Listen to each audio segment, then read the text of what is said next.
quand un viol arrive devant une cour criminelle, aujourd'hui, dans la grande majorité des cas, il y a une condamnation. Et bien évidemment, il y a un déséquilibre qu'on constate en tant qu'avocat, c'est que l'auteur, dès la garde à vue, il a droit à un avocat commis d'office, c'est-à-dire un avocat payé par l'État. Or, la victime, elle est souvent seule, isolée, et ça la met dans une situation de déséquilibre et forcément va oublier des éléments qui peuvent être considérés comme essentiels. De l'autre côté, si elle était accompagnée par un avocat dès le dépôt de plainte,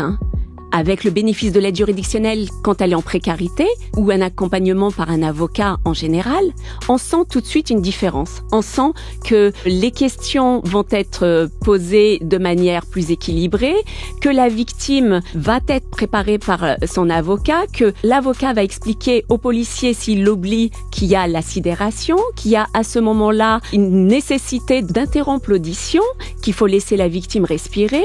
et on peut faire également des observations à la fin de l'audition. Et c'est ce qui fait changer en grande majorité la donne et qui évite ces classements.